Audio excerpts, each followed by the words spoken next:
할렐루야, 다손이 매일 묵상 요한계시록 바르게 알기 33번째 시간 요한계시록 본론의 구조 그리고 소망이란 제목으로 오늘 묵상 함께 하겠습니다.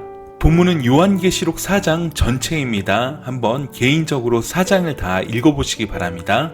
오늘부터 묵상에 들어가는 4장은 본격적인 요한계시록의 본론의 시작입니다.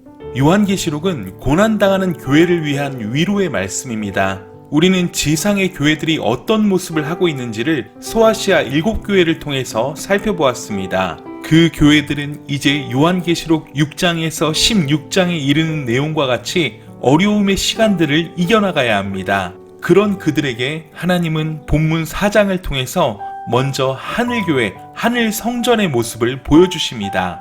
이 하늘에 있는 교회는 성도들이 장차 누리게 될 영광을 보여준다는 점에서 너무 중요합니다. 더구나 6장에서 16장까지의 고난의 내용 중 이를 이기는 소망이 하늘 보좌에서 시작된다는 점은 요한계시록을 읽어가는데 너무 중요합니다. 계시록은 1장부터 3장까지 서론부를 이루고 있습니다. 오늘부터 묵상에 들어가는 4장부터 16장까지가 본론 부분입니다.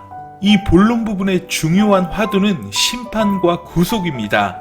악의 세력들에 대한 심판과 하나님의 백성들에 대한 구속이 주된 주제라는 것입니다.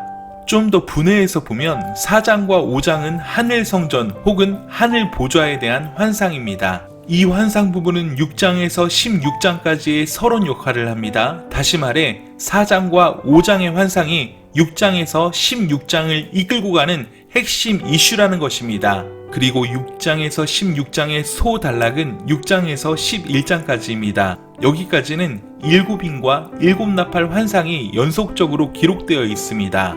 7인을 뗄 때 7나팔이 이어지기 때문에 연결되어 있다는 것입니다. 6장 1절에서 8장 5절까지는 7인 심판 시리즈입니다. 그리고 8장 6절에서 11장 19절까지는 7나팔 시리즈를 기록하고 있는데 그 사이에 2개의 삽입이 있습니다. 7장은 14만 4천 명과 아무도 셀 수 없는 큰 무리를 삽입하고 있고 10장 1절에서 11장 14절까지는 두 증인에 대한 이야기가 삽입되어 있다는 것입니다. 그런데 이 두 무리는 전부 구속의 대상으로 교회 공동체를 상징하고 있다는 것입니다.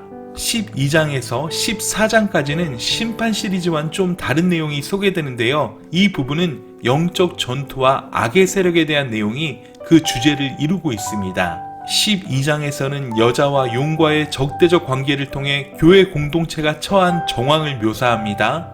13장에서는 용과 함께 악의 세력을 구축하고 있는 두 짐승에 대한 이야기입니다. 14장에서는 하늘에 있는 14만 4천을 통해 적대적 세력의 도전 가운데 능히 승리한 교회 공동체의 모습과 적그리스도 세력에 대한 최후의 심판 내용을 언급하고 있습니다. 마지막으로 15장과 16장은 대접 심판 시리즈를 기록하고 있습니다. 대접 심판 시리즈는 인 나팔과는 다소 독립적인 성격을 가집니다. 왜냐하면 마지막 심판은 악의 세력으로 용과 두 짐승에 대한 심판에 집중되고 있기 때문입니다. 그냥 들으면 너무 복잡하게 생각할 수 있지만 그렇지 않습니다.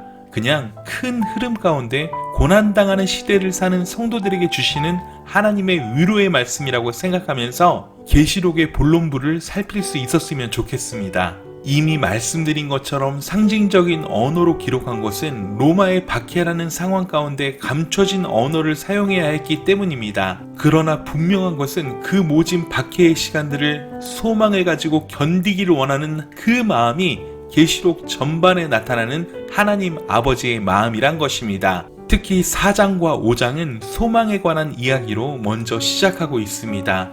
하늘 보좌 혹은 하늘 성전의 모습을 먼저 보여주시는 이유가 무엇이겠습니까? 이는 성도들로 하여금 이 세상을 다스리며 감찰하시는 하나님을 바라보라는 것입니다. 그 하나님을 믿는 믿음으로 사는 삶이 성도가 해야 할 가장 중요한 일이라는 것입니다. 상징들을 살펴보는 일은 때로 피곤하고 어렵게 느껴지는 것도 사실입니다.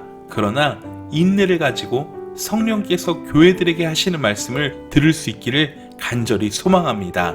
여러분, 오늘 묵상이 약간 복잡하게 들렸을 수도 있겠지만 그러나 중요한 것은 딱 한 가지만 기억하십시오. 요한계시록은 교회와 성도에게 주시는 우리 주님의 소망의 메시지입니다. 우리 하나님은 하늘 보좌에서, 우리 예수님은 하늘 보좌 우편에서, 성령님은 우리 마음 가운데에서 우리가 오늘 하루도 믿음으로 승리하기를, 소망으로 승리하기를 간절히 원하고 계십니다. 매일매일 계속돼서 이어지는 요한계시록 묵상을 통하여 하나님 아버지의 그러한 간절한 성도를 향한 마음을 깨닫고, 교회를 향한 마음을 깨닫고 우리의 삶을 인내로 살아내며 믿음으로 승리하는 그러한 매일이 되시길 간절히 소망합니다. 오늘 하루도 강하고 담대하여 승리하세요. 사랑하고 축복합니다. 샬롬.